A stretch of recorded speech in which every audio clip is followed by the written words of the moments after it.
Hello everyone. In this lecture, we'll be discussing the syllabus of General Studies 4 in detail. So let us begin. At first, we have this instruction which is given by UPSC. It says, this paper will include questions to test candidates' attitude and approaches to issues relating to integrity, probity in public life and his problem-solving approaches. So in this, we can have case such as, suppose your wife is caught in a corruption case.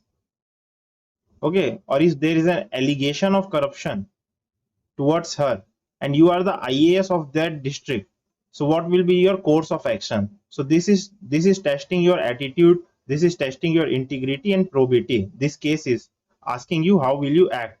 Then we have various issues and conflicts faced by him or her in dealing with society. In another case, suppose if your uncle is beating your auntie, so what will you do? Will you report him to police station under the Domestic Violence Act, or will you turn a blind eye? Then it says questions may utilize the case study approach to determine these aspects, that these aspects may be asked in case study format. Then we have the syllabus. In this we have the first point, which is ethics and human interface. In this we have the essence of ethics. In this you should know what is the nature and what is the scope of ethics. Then what are the determinants of ethics, that we have private or personal determinants. Then we have public determinants. These are various determinants. Then what is the consequence of ethics in human actions? Okay, how does ethics affects the actions of a human being? Then what are the dimensions of ethics? That there may be religious dimension, there may be political dimension, there can be a philosophical dimension. So these are the dimensions of ethics.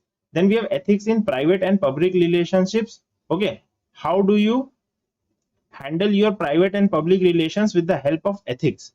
Then we have human values and lessons from the lives of and teachings of great leaders, reformers and administrators. Okay, what are the ethical lessons that we can learn from the lives of great leaders such as Mahatma Gandhi, okay, reformers such as Baba Amte, or administrators such as Ashok Khemka ji or TN Seshan? So what are the lessons we can learn from their lives? Then we have role of family, society and educational institutions in inculcating values. What are the values which are inculcated by family? Say family gives us the base value, that our primary value is decided by family. In the family which we grow up decides our primary value. Then in educational institution we socialize with people from different backgrounds. Okay, so this is also how we get our values. Then we have attitude, content and structure. In this you should know about the ABC structure of attitude: affective, behavioral and cognitive. What is the function of attitude? One of the function of attitude is that it can lead to liking or disliking towards a certain thing. Then what is its influence? How attitude influences us? See, if I have positive attitude towards my country, then I will pay my taxes, I will keep my city clean. So this is some of the influence of attitude. Then what is its relation with thought and behavior? Okay, in this you should know that how attitude affects our thought and behavior. If I have an attitude towards something, if I do not like a person, then my thought will be negative towards him or her. What will be my behavior? I will behave badly with that person because I do not like them. Then we have moral and political attitudes. Okay, what is their definition and how are they developed? Then we have, this is very important topic, let me rub somewhat here. Okay, then we have social influence and persuasion. This is very important from the part of UPSC, that how social influence and persuasion can change your attitude.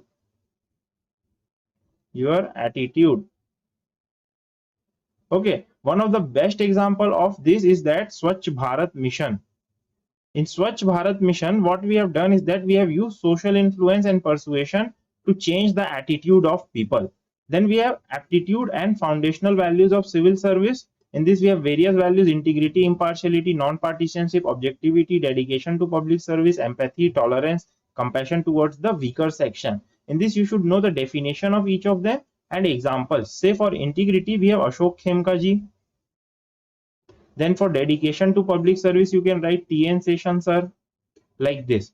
Then we have emotional intelligence. What is its concept? What is its definition should be known to us. Okay, and what are the various pillars of emotional intelligence, and what is its utility and application in administration and public service or governance. Okay, one of its utility is that you can motivate your juniors. Then you can empathize with general public. So these are some of the utilities. Then we have contribution of moral thinkers and philosophers from around the world, how they have contributed in ethics, like how Chanakya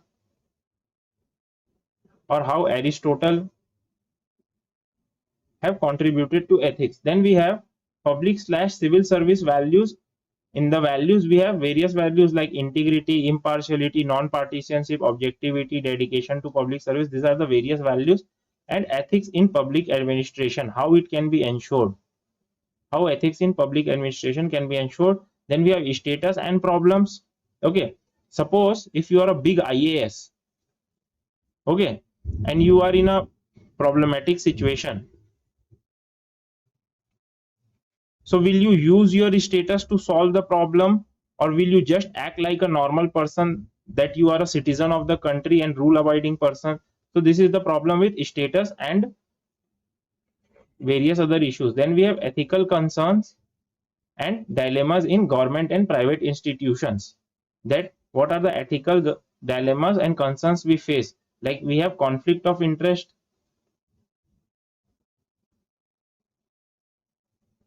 This is one of the dilemma. Then we have private institutions, laws, rules, regulations. Okay, in this we should know the difference between laws, rules and regulations. Say for law is more formal as it is made by government. Then rules are a little less informal. They are little less formal. Okay, and regulations are more informal. Why? Because for breaking a law, you may go to jail. But by breaking rules may be made by, say, society. You live in a society or in an apartment, there are some rules, but you may not face much consequence. And regulations may be made by your family. You may face least consequences if you do not follow regulations. Then we have conscience as source of ethical guidance. How does our inner conscience act as a source of ethical guidance? Then we have accountability and ethical governance. How accountability ensures ethical governance, like we have CAG, RTI, etc. Then we have strengthening of ethical and moral values in governance, how it can be strengthened, like we can have code of conduct, code of ethics, like this. Then we have ethics in international relations and funding. Okay, what are the issues, what are ethics in international relations? Say USA, it is hoarding vaccines for coronavirus. Is it ethical? Or suppose in funding we have, say, various countries fund Pakistan. Okay, even though they know that Pakistan sponsors terrorism, they still fund Pakistan, so to protect their relations. So these are some of the ethical issues. Then we have corporate governance. What is its definition? Why do we need it at the first place? Okay, and what are its good examples? Like we have Narayan Murthy, Infosys. Then we have probity in governance. Okay, in this you should know the concept of public service. What is the concept of public service? One of the concept of public service is that service before self. Then we have philosophical basis of governance and probity. What is the philosophy of governance and probity? Then we have information sharing and transparency in government, that how information sharing ensures transparency. Then we have right to information. Okay, this you should know, that how RTI has ensured ethical governance. Then we have code of ethics and code of conduct. What is the difference between them and what is their definition and meaning? Then we have citizen charter. In this you should know what is the philosophy of citizen charter and how does it ensures ethical governance. Then we have work culture. Okay, we have various kinds of work culture like Indian versus Western. We have private versus public. These are the various work cultures. Then we have quality of service delivery. Okay, how it can be made better. Then we have utilization of public funds and challenges of corruption. That how utilization of public funds can be made in a more appropriate manner, and how the misutilization of public funds leads to corruption. And then we have case studies on the above issues. Then we have sources. In sources, you can refer to any one book or coaching material related to ethics paper for basic understanding of major topics such as DK Balaji or G Subrao. Then we have second ARC, fourth report, that is ethics in governance. For this, you should just know summary and focus on its recommendations. Then you can also have a look at Yojana issues such as good governance 2013, inclusive governance 2013, reforms in public administration. This is optional, but you can look it for innovative solutions and ethics vocabulary. This is also good. Then we have internet, and there is a BBC website on ethics. This is again very good. Then we have Hindu newspaper headlines. You should collect various headlines in Hindu newspaper so that you can give examples. Then we have for case study UPSC previous year question paper. You can look at previous year UPSC question paper. This is must. And syllabus should be the focal point. Each and every word of syllabus should be known by us, and we should also prepare framework for different types of question asked. One with options, one may be without options, then one is asking us to formulate any policy. These are the various types of case study. And then at last we have all the topics in ethics papers are high probability. Candidates should cover all topics thoroughly. Please do not miss any topic in ethics, because this is very scoring. So this more or less concludes our syllabus discussion. Thank you.